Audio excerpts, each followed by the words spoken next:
Hi friends, ఈరోజు ఓబులు మెదురు పెట్టేసుకుంటాను. ఎవరు ఫాస్ట్గా తింటారని ₹1,00,000 పెట్టేసుకుంటాను. ఓకేనా ఓబులా? ₹1,00,000 బిట్లంత వద్దు మచ్చా. ఓబులు భయపడినాడు బా. 2,00,000 అయితే చెప్పు వస్తా. భయం అనేది నా బాడీలోనే లేదు. ఎందుకంటే 2,00,000 వస్తాయి. 2 నెలలు బాడీకి భయం లేదు ఫుడ్కి. ఓ రూపులు నా కొడక జిమ్ముకు పోరాని డబ్బులు ఇస్తే పుట్టు బెట్టింగ్ వేసుకుంటున్నావా? రెండు పక్క పోరా ఆంబోతులు రావడం ఎవరు కొడుకురా నువ్వా? నీకేమైనా ఎన్నిసార్లు చెప్పారు చికెన్ తిన్నదినా? ఈ రోజు ఆదివారం మామ. అయినా తినకూడదు.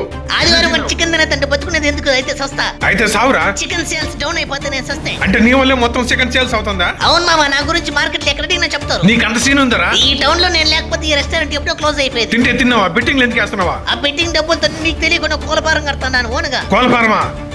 ఇంకేం మాట్లాడుతున్నావు ఓబులా? చూడండి ఫ్రెండ్స్, ఎంత మోసం. జిమ్ముకు పోరాని డబ్బులు ఇస్తే దొప్పి తినే పుట్టు బెట్టింగ్ వేసుకుంటా ఉన్నాడు ఓబులు గాడు. నీకేమైతే నేనేమైపోవాలరా? నీ కోసం ఎక్సర్సైజ్ చేస్తలేము. మా అక్క కడుపులో అనవసరం కుట్టినవురా. దరిద్రం వదిలింది. 2 ప్లేట్లు చికెన్ ఆర్డర్ చేయరా, బెట్టింగ్ వేసుకుందామా? మన పేజ్ని ఫాలో అవ్వండి అబ్బా, మంచి మంచి వీడియోలు వస్తాయి, బాగా నవ్వుకోవచ్చు ఇంకా.